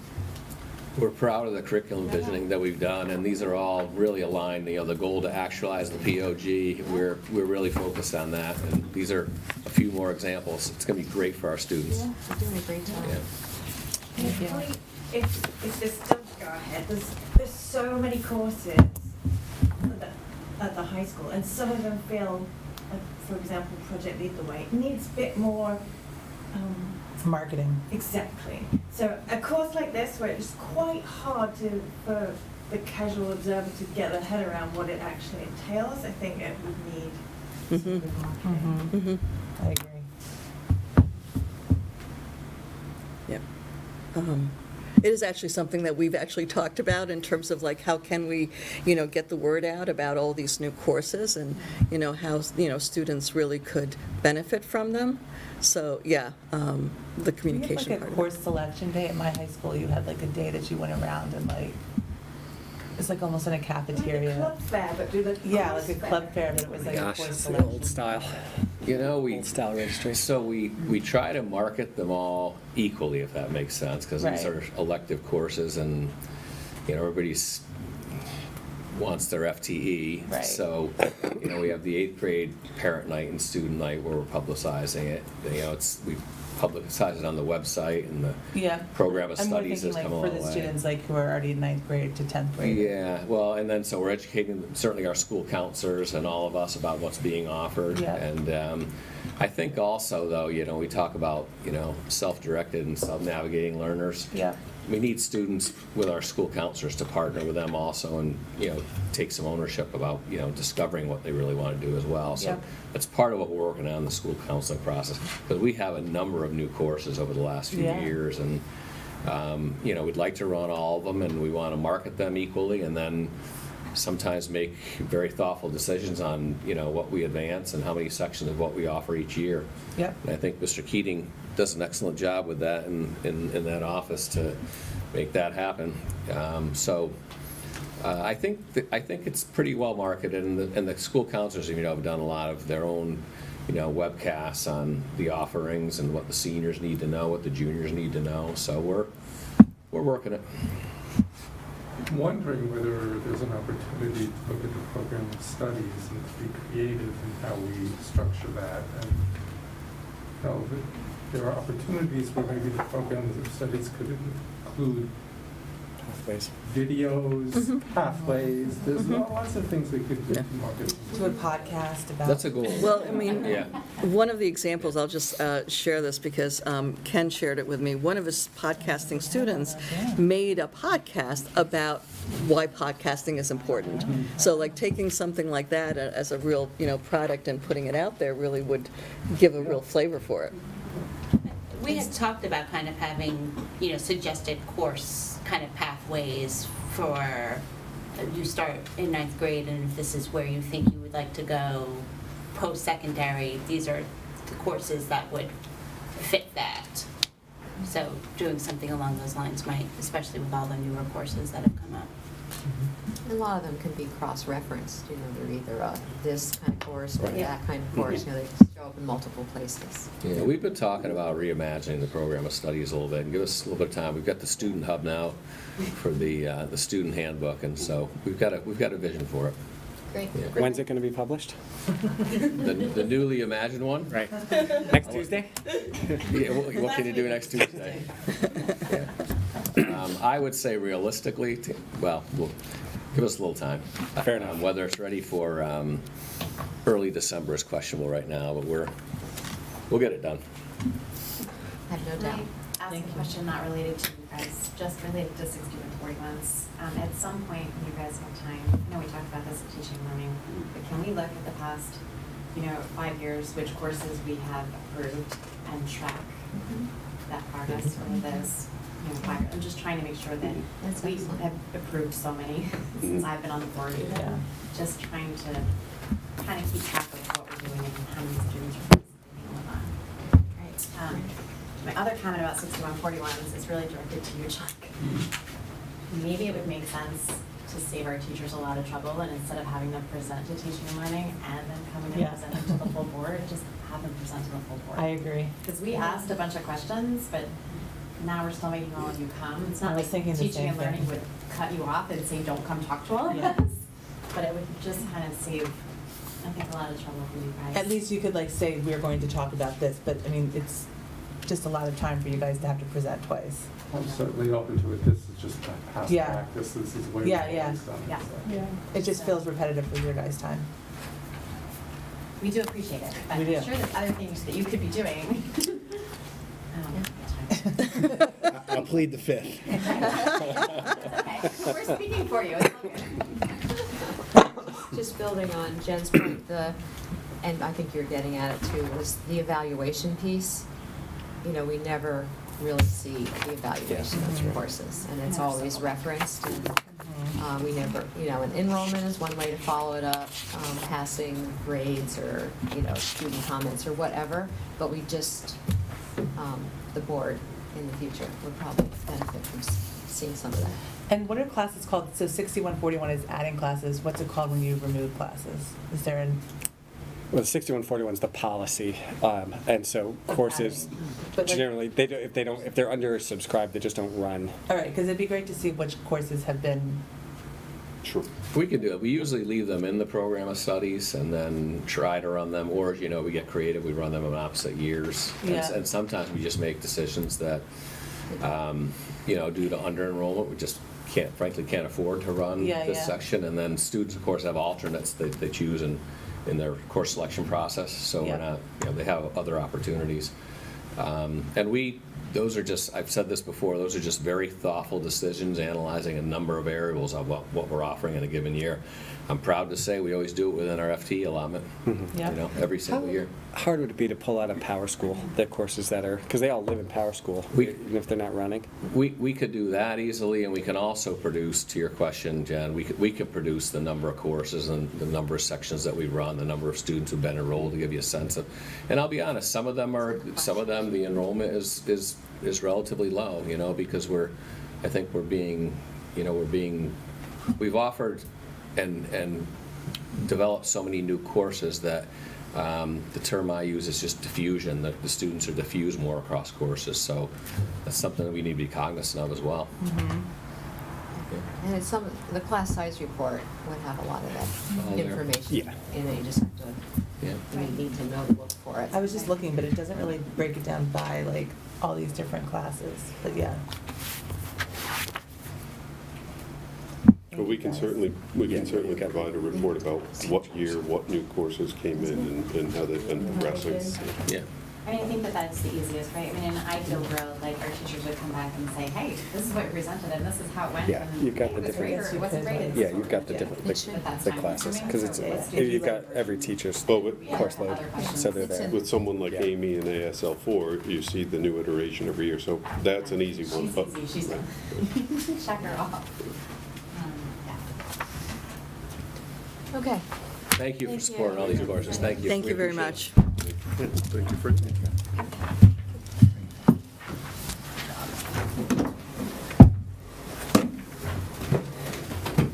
Okay, if you don't mind, we'll go back to Board of Education goals. I just wanted to sort of just put it in front of us as a reminder of our goals, and, you know, we don't necessarily need a whole Board of Ed workshop, et cetera, but just wanted to sort of highlight perhaps what we've done so far, and if there are topics or things within our goals that you think we need to push on, or just make sure we don't, you know, lose it forget about them. I'm sort of proud that we have done a lot of focus on the academics so far, you know, between the testing, our results, you know, that you presented very thoroughly, and also the continuous improvement kind of loop. And then, of course, we had the workshop on coaching, because we'd asked for more information on that. And I think on the budget process, you know, we communicated more, Kevin, through the business ops meeting, and also going to the Board of Finance and inviting them to workshops. So we're really trying to lay the groundwork for what our challenges are in the budget and where we are in terms of this year. And I want to thank Dawn for, you know, providing sort of more in-depth financial reports, because I just think that just highlighting that and our challenges along the way and the daily landscape that we live in terms of budget. So anyway, so those are my thoughts, and clearly moving forward, there's a lot of goals left that you know, will be addressed throughout the year. But if you had any thoughts or suggestions that you want to build on, talk about them now, or send notes to Kevin, or.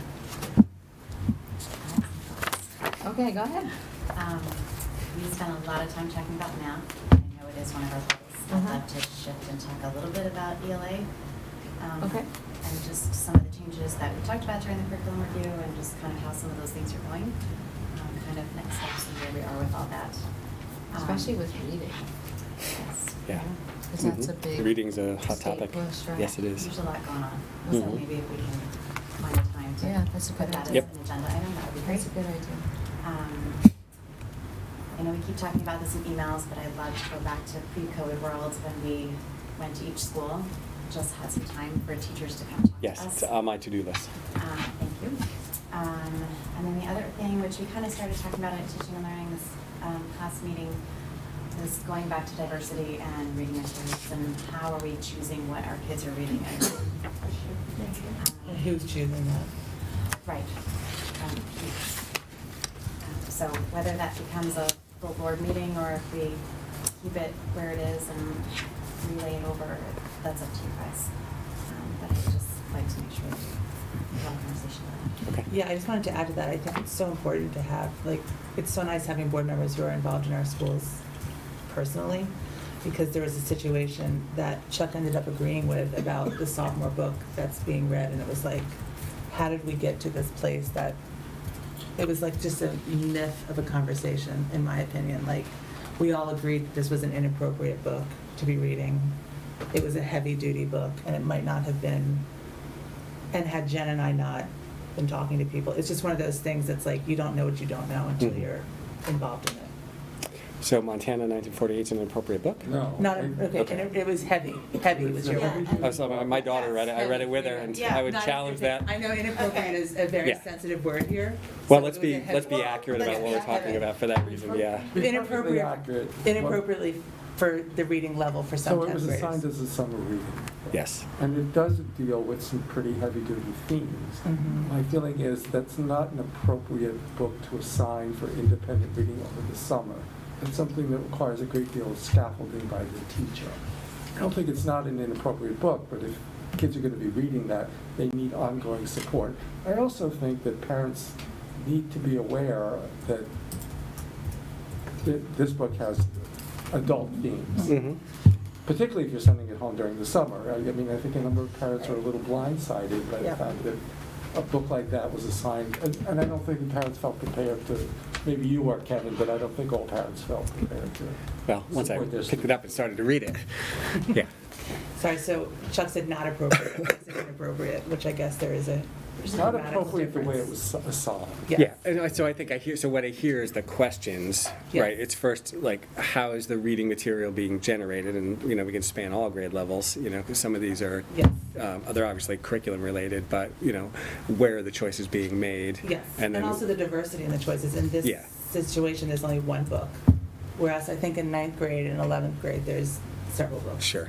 Yeah, so and then so I think the question I hear behind the question is there, what extent is there consistency across Mm-hmm. departments or sub-departments or course, like, I'd say by level it varies. Yeah. At the high school, there tends to be a greater emphasis on whole class novels, where only single novels are assigned.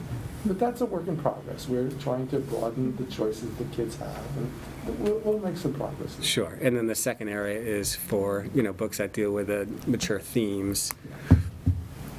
Those that require scaffolding ought to be dealt with through the course and not as part of summer work. Okay, gotcha. Fran just recently presented a book selection policy, so maybe it would be a good idea for us to dig a little bit deeper into what that means and what that looks like. Mhm. Have we talked about that at the board yet? No, that's at the policy, and there was a companion policy for Yeah. curriculum selection materials, but I didn't, my first brush at that, I thought that needed a whole different approach. Okay. So going back to board goals, thank you for bringing all that up. Are there other comments or highlights that moving forward you want to, this doesn't have to just come from tonight, we have the boards, the goals are right there, but just either remind people or remember, just nudge each other so we can get them all addressed. And one thing we did have tried to do is have more student voices at the table. We've done a couple. So I think we need to, see if we can hear from Cider Mill and Miller Driscoll kids in some format that makes it easy for them. and then cycle back, in the spring and just, get a beginning of the year and the end of the year kind of thing. That's partly why we wanted, help it gets back and has a chance, she'll send the go. The place. It's so hard for us to explain to you guys. It's so good. Right? Because the Oh, yeah. pictures are incredible. That's Yeah. great. It will speak for itself. Okay. It is It's amazing. very sweet. to- Just adorable, and so, they were so joyous, they were so happy to do joyous. what they were doing. It was just really great. That's great. Yeah, we'd all love to see that. Perfect. Okay. What's next? Upcoming Board of Ed vacancy. All right, this, I know that there was a memo put out, just talking by Ruth, who formalized some ideas for the upcoming vacancy. Don't know if anybody wants to comment, or I'll leave it in your hands. I am not here. What's our process for this? The process is, This is a suggestion. exactly, the board, according to our bylaws. Yep. Has the ability and the role of appointing someone to fill in the vacancy until the following town election. Right. So that, is there a date that has to be done by? If it's not done within It's 30 days of the 30 days within Got the it. vacancy. So I am resigning November, what's that, Friday? So, yeah, 11th. 11th. Thank you. I don't remember So the by dates. December 11th. So yes, within 30 days, the board needs to have appointed someone. Or it goes somewhere else, and the town, I think it might even be the Board of Selectmen makes the decision. I'd have to go back and read that fine Yeah, print. that's right. Okay? So, My the only thought nomination. is, I would like to have some open discussion with other people who might be interested, just as you would with any opening. I think Laura did a great job when there was only 2 months, but now this is a full year, and it would be great to hear from members of the public who might be interested in joining the board. Okay. I'm gonna, again, this Yeah, is me I don't know staying who out I'm of the talking to, process. but So I'm I just think it'd gonna. be great just to not just assume a role, but to find people who maybe have kids in the school who are really involved and looking to become even more involved. So we would open it, so how would that work? That's what I was trying to understand, I don't What know. would the process be? So you would solicit people to Just think like about it? perhaps put a public announcement out there, if anyone's interested, send a letter to the Board of Ed. I don't know if there's a policy or if there's a, No, in our bylaws, if there's anything that says. there isn't any bylaw that speaks to solicitation of, for vacancies. So I think instead of rushing, it would be nice to hear if people are interested, just as you would in any other interview.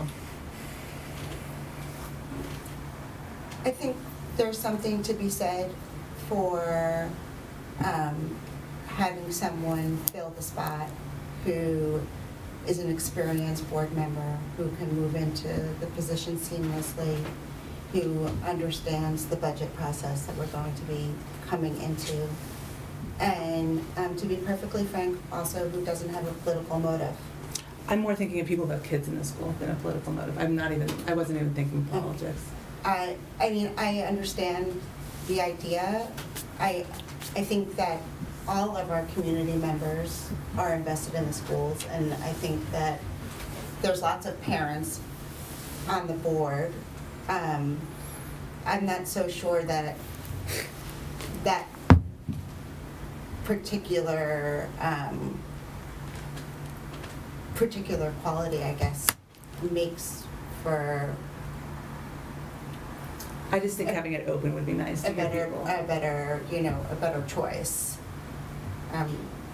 What would be the mechanics, so we would offer Yeah, I don't know it what up, the- and then the mechanics would be, we would vote on the people that want to do it? That's what I was trying to understand, there was a bylaw. It would be a It could- vote of the majority present at a meeting. So we had 10 people that wanted So we to could do- maybe just read why they want to join, what their interests are, And then we would vote on who we wanted to take. versus an assumption of, it's a year, it's a long time. Yeah. Well, we don't work over the summer, so, and then we move into an election year, so we're. Yeah, I'm not that even would be- thinking politics, I'm just thinking opening it up to people who might be interested. I don't see the downside to considering it, because you can always also consider Laura, right? It just kind of opens the doors to have some different ideas, and for us as a board to have some different ideas, and just to kind of. I don't see a downside, but the mechanics of how we get that person to sit Is, I guess, is something we have to gonna figure be out. complicated, I think. And that worries me a little bit, and what that looks like, and is it just gonna be friends of ours? I mean, I haven't talked to anyone. No, I'm I'm yeah. not saying you have, but I'm just saying. No, I'm not thinking friends of ours at all. I'm just thinking opening it to the town of people who might be interested. And just the mechanics of how we choose them, I think could be dicey. I think we'd have to have some real rules or how we would proceed, some procedures that we all agree on. Yeah, definitely. Yeah. Otherwise, I'm not ever object to the idea. It was just how to make it fair. Yeah, I haven't really thought into this. I didn't realize that we had gotten to the point of asking people already. No, it didn't. I asked if, I wouldn't have suggested Laura if I knew that she wouldn't be available for the position. Yeah, I just didn't And just realize that. considering that, And she you would know, be good. the, how well she served this town Yep. as an elected member and then as a stand-in for Gretchen last time around. 2 months, right? It was longer though. It was longer. It was, Yeah. just because it encompassed 3 summer. months, yeah. It wasn't Yeah. really, 3 right, months. so the active part of Yeah. helping was limited. Yeah, and And there just. wouldn't be a learning curve for It just, yeah, it wouldn't be at the learning curve, which Yeah. is That going would into save this a lot of budget time. season, is one of the. It would be nicer to have someone who, well, anyhow, I said what I said. To have someone who's more in touch with what's going on in the schools, who maybe follows it, or, I don't know. I'm just throwing it out there. I think at the end of the day too, thinking about, we represent the community. Right now, we are all kind of deciding who should fill. Well, I think it makes we are gonna sense be to- deciding that anyway. Right. But just But I guess opening it up it's to the opening up. community. I think that we all, I know Jen, myself, and you, when we ran, it was all important. Like, we want to be communicative and hear what you have to say, and just like, there's an opening, we're going to fill it without even opening it up to any discussion of the community. Feels a little odd to me. So that's my thought. But we'd have to figure out the mechanics. Yeah, that. Even if it was like letters, I feel like, It's happened on the Board of Finance. yeah, it happened on the Board of Finance, that they received letters and they reviewed the letters. Was it the Board of Finance or the Board of Selectmen? Board of Finance when Sandy on campus. Yes, yeah, good memory. I don't know why Is there a they didn't protocol go for back this? to someone. Yeah. Why They received letters. I'll have to, let me go back and read what the Board of Finance did, because I remember I was fascinated that they received letters and then they Yeah. read the letters and then they made a decision based on the letters. I don't know, does this happen to you in other districts, or is this a? No, my only experience has been when there's been a short-term vacancy, the board finds somebody and appoints. Let me go back and look, I'll take that on and follow up with you guys. It's mostly the mechanics. Right, for I'll me. see how they did it, because it has a short It term. has to look fair and it has to look Mhm. appropriate and above board and Yeah. professional. All right, I'll take that on and go figure out how they did that. Okay. That's a follow-up.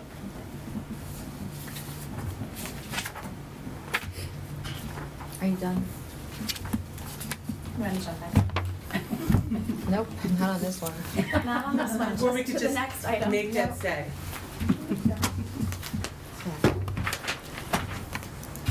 Deb, are we moving to calendar? Yes, we are. Can I borrow a copy of your calendar? Because I left mine on my desk. Here you go.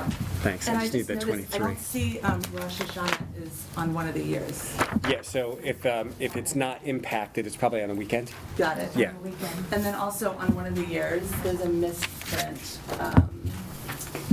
It goes from 2025 to 2024 on the 2024-2025 calendar. So Can you to just see- highlight it for yeah, me? May and June. Okay. It goes For May and April June. 2025. Oh, I see that. I'm sorry. Oh, gotcha. Just a misprint. Oh, yeah, okay, it's 25. Sorry. Okay, good. All right, so let's take the 23-24 calendar is the more germane calendar here, because it's the next one. So just a couple of things. It accounts for 181 student days. You'll note the first student day is proposed Monday, August 28th. That's in keeping with our past practice here of recent years. We're proposing to retain the long weekend over Columbus/Indigenous Peoples Day.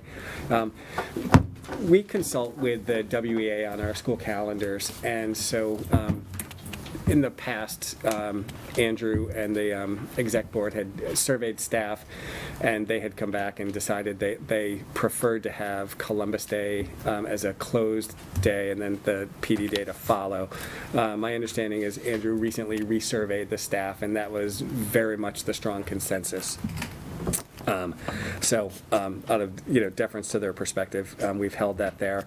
I will add, and some of you can probably relate to this, as a parent of a senior, this was a busy weekend looking for colleges, and we know, and I'm sure Bob and company can speak to it as well, that many of our families of seniors use that weekend and that extra day or 2 days to go visit schools.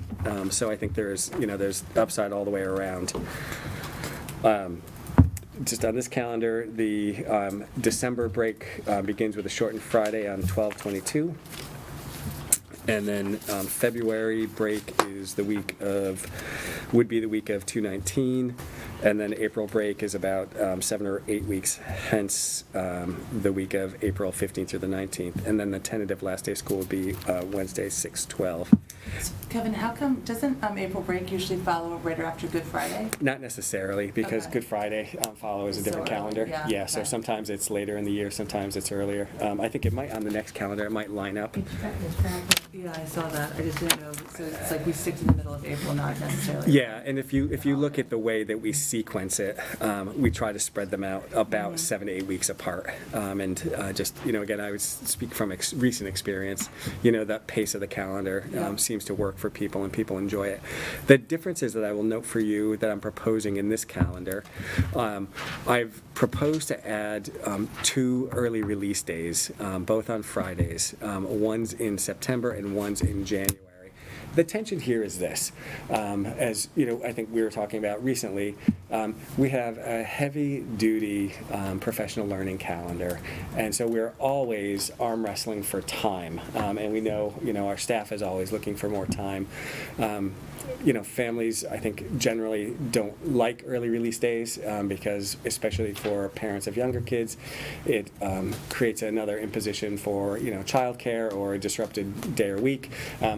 We've had many conversations about protecting instructional time, and so I had one of those conversations within the last 7 days, and so I recognize all of that, and I just, I'm offering it for discussion, and it shouldn't be news to anyone around this table because it's not a new conversation, but we're always, trying to find time to continue to, support our teachers. And so I've proposed 2 additional, I think they're Fridays leading into longer weekends, thinking that for some families that might be a little easier to swallow. Talking about easier to swallow, I didn't realize, I talked to you after the fact, I didn't realize that we could actually have a conversation about all of this stuff before we meet. The 4 half days in November, and now the 3 days off are a total killer for working parents. Is that, can you just share what the rationale, I mean, I know the rationale for it, but Yeah. is that what it is? So, the half days in November, those are the parent-teacher conferences, and so I actually, that's something that I'd like to revisit in a complete separate conversation, and really look at the need for conferences, how we do conferences, and how we might do conferences better. But for right now, that's what we have. Are we Yeah. doing Zoom conferences still, or is that an offering? Because it's crazy for work. I think it was, I think at least at the middle school last year, parents had the option. I don't remember. I don't know if that was the same for Southern Maryland or not. I was given choice with all my kids. Okay. This year too? Yes. I don't know off the top of my head what the choice is. It was my choice for when I signed up. Yeah. To do Zoom or to go in? Yeah, I mean, that's one of the upsides of Zoom, right, for these kinds of things that are in the middle of the day. Right, You know, right. Probably good for staff, good for So nice. working parents also. All right, so for next year, we're stuck with this. And then maybe for the following year? Well, let's see what we can come up with. And then Kevin, when, I remember there was a time that we didn't have a full February break. Yes. It was like moved over February and March. No. What's the feeling? It was just, we had just a shortened. Oh, we got it done early. Yeah. What's the, are people happy with that full week? The feedback that I've received, and I haven't done a scientific survey on this, at least recently, is that people love the February break. Okay. Yeah, I keep hearing people saying, I wish we had more time to go visit schools. That's a big one. Well, I'll just make the point out loud. I don't like anything that reduces instructional time. And you're now proposing 2 more half-days of instructional time. Shortened days, not quite half days. Lost. 2 hours. It's 4 hours total. But yes, correct. Could we ever move the September one to October, just for those college visits? Would you ever be open to? Yeah, I think, the days, so we're looking at the 22nd. We proposed that because it backed up against the No, but Yom so is this Kippur. one. So I'm Yeah. looking at like October 6th or the long weekend of 9th, 10th. It just makes it a little less like Labor Day hectic. Yeah, I don't really, I think I'm after the time, I'd like it, a little earlier in the calendar, but, you can see they're kind of spread out, so. Just an idea, because it's really been eye-opening how many families struggle to find college visits, and you can't go on the weekend, and you're pulling kids out. And I think it'd be easier to visit colleges on the 6th of October versus this Friday before Labor Day. Just a thought. For Yom Kippur, sure. I'm just struggling with the whole extra 2 half-days to begin with. It just, half-days kill me. What are our other options? Yeah. Right, we're trying to give our teachers Just time. more, yeah. And to give them more time. So if we're not taking half days, Yeah, like how are we? Is it easier if you take a Well, half? so we're, the other alternative is, remember, in the fixed calendar, we're just going to do less of other stuff. And so the challenge on that side of the coin is, we back up against all of the mandated training that's provided annually, and then, whatever initiatives that we have unfolding in our schools. There's just less time available to pursue that with staff. I have to say that half-days don't bother me, just because I see what happens in a lot of half-days, like of Thanksgiving holidays, and they're not fully utilized school days leading up to a break, that I would hope that these would be more utilized as a school day, because it's not like Right. we're about to go on Christmas break, we're about to get out of school, and everyone's just, Yeah, try to maximize the effectiveness of the time is, I totally agree with you. And does it feel a little bit better, just throwing it out there, instead of having to leave school early, come into school late?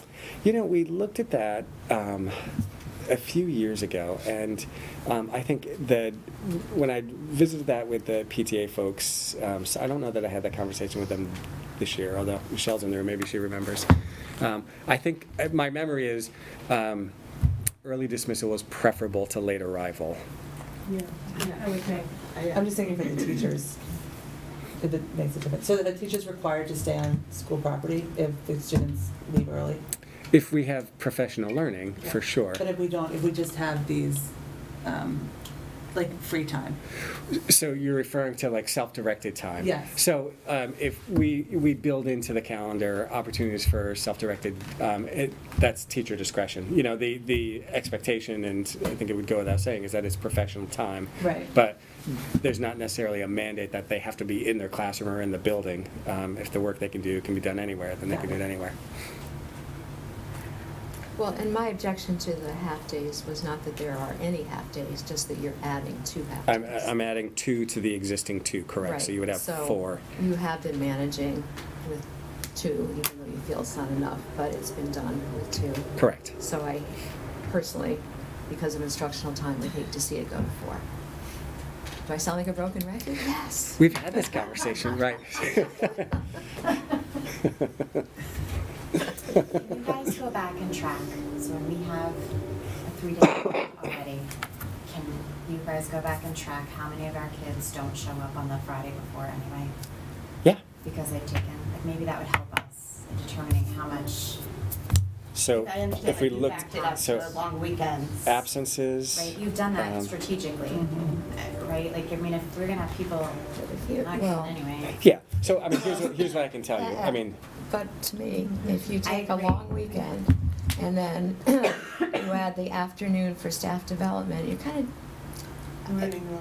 it's just, the teachers have the same mindset that anybody else does before a long Well, weekend. that's my problem with Labor Day, is because I feel like everyone at 12 o'clock on Labor Day weekend's gonna be like, Out. whereas at least it's in October, it doesn't feel so like, get out. But I also appreciate happy teachers, and if it means having a half day, you know, I know how much joy it brings to our kids, Just But not we're to the not- parents. just not to the parents. I'm not sure we're Right. talking about the same thing. If No, we're but I'm talking saying about, for a teacher to like feel like it's so nice that the schools are giving them a half day. but this isn't giving them a half day, this is, am I Professional talking development, something correct? different? We're talking about 2 more staff Isn't this development professional half development, days. though? this would be professional development days. Oh, Yes. so this is professional, but I No, thought this was but like the free, got it. To your point, right, if we are looking for opportunities to provide more self-directed time, this would be another place in the calendar where we could do that. Got it, So got it. I see what you're saying. it expands the menu of opportunities. Get it, got it. Yeah. Right. All right. But it's professional development that we're. This is discussing professional right now. learning time, Yes, correct. which is important. Yes, I thought And this needed. was free directed time. So is instructional time. Just saying. I'm inclined to We have to say, feel motivated Instructional time. to offer instructional time. Which is what, Wednesday? I like where you're going with, let's revisit all the half-days in November. I'm inclined to say, let's do 1 half-day. And I am inclined to say, I appreciate the idea of letting it being a longer weekend, but I think that makes the instructional time that the kids are in school is not as meaningful, so perhaps maybe do it during. Like the midweek, you're saying like a midweek? Like a midweek. Instead of a weekend? Yeah. 'Cause I think personally that- disagree with that, just because I think it's nice if you're going away to have a half day as a parent, but I think the impact on a parent is really tough in the middle of the week, versus like a working parent on a And Wednesday. we But I thought that get your too. Yeah. I get the point. But the point is like to have Yeah. the school day to at least be. Right, I get your point, but Yeah. it's. Yes. So the trade-off was this, because we run faculty meetings on Wednesday, so when we were looking at a much earlier version of this, we were looking at shortened days on Wednesdays, so we could have the additional time plus the hour that's already built in. But we also recognize, the impact on young families, and so, And working families. yeah, that's right. And so we opted for, for the Friday against a longer weekend as a way, just again, to try to ease some of the tension between these conflicting Yeah. demands. Since can I ask one other question kind of related to this, but, so our younger kids all have, K-8 has all those half days, but high school does not. So last year between semester 1 and 2, our Yes. juniors got half days. And we're going to propose to do that again for them, So- they're just not on this So the calendar. high I just school need will to not add have them. half days? The high school would have, are you proposing 2? 2. Yeah. Right. Versus the 3 that the other schools would get. What we're proposing is, we're not doing the 4 shortened days, which you Right. used to do for a discrete exam period. So the 2 days, 2 shortened days between semesters, I Close sent out the Dr. semester Smith a classes. memo to that effect for this year. Yeah, And I'll so add that we to were the just calendar. wondering to. Wait, 2 shortened days between the semesters? Between semesters, to relieve some of the pressure on both students, Yep. the amount of assessments that generally fall, but also teachers who teach semester courses, they turn them over the very next day and assume sometimes 4 new preps, so. So you it will worked. say like now, isn't that happening like this week? Yeah, Bob sent me a proposal a week or 2 ago that will come to the board. Got it. Yeah, and that was something we put that in place a year or 2 ago. I think that's a great idea. It worked well, It did work. and I think the students appreciated it, and I think the staff appreciated it, but I'm a big believer in instructional time too, and I think this is a good middle ground where we're not taking people offline for 4 Right. You know, exam periods, both at the mid-year point, you know, semester exams and end of the year, but just 2 shortened days to take some pressure. Also, multiple assessments that everybody's involved in, including students and teachers. Yeah. So Dr. Smith will bring that to the board. It's certainly a lot better than the 4 half-days for exams. Right. So you have gained some Yeah. instructional time. Instruction. Look at that, look at that. So that is something, so I'm envisioning this becoming a permanent. Part of it also was trying to be fair to our teachers, right? K-8 has 4 days, our teachers, our high school teachers don't, right? And trying to, so I'm imagining this is going to become a permanent thing, but, so you're gonna add, when are those dates? Are you allowed to share? Yeah, it's January. I don't have the.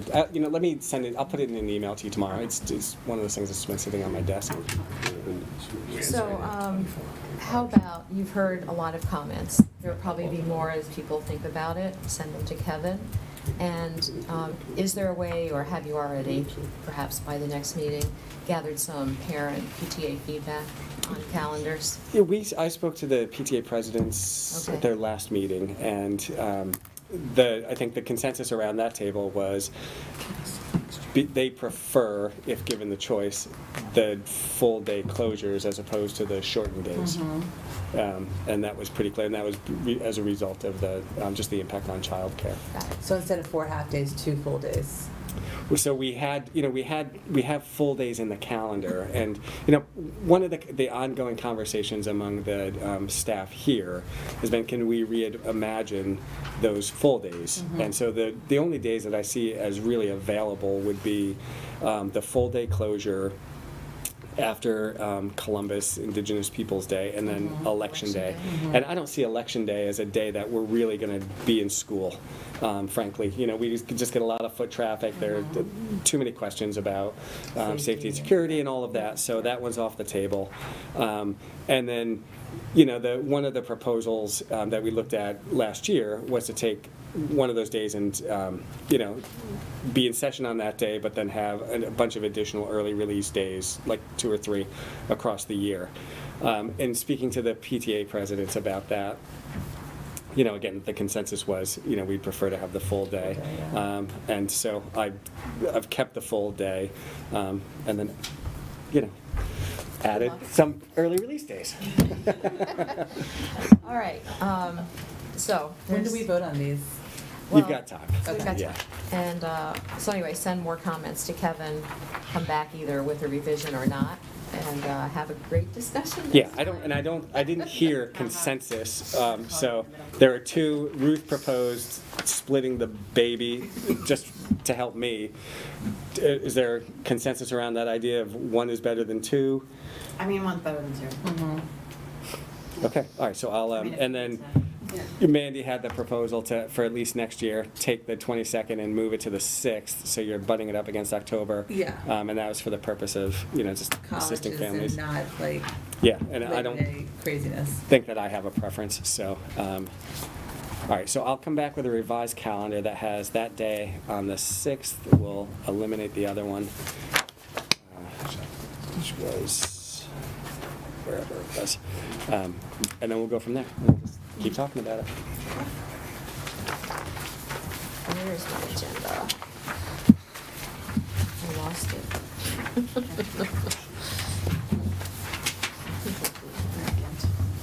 Okay, no action items, future business, you can see.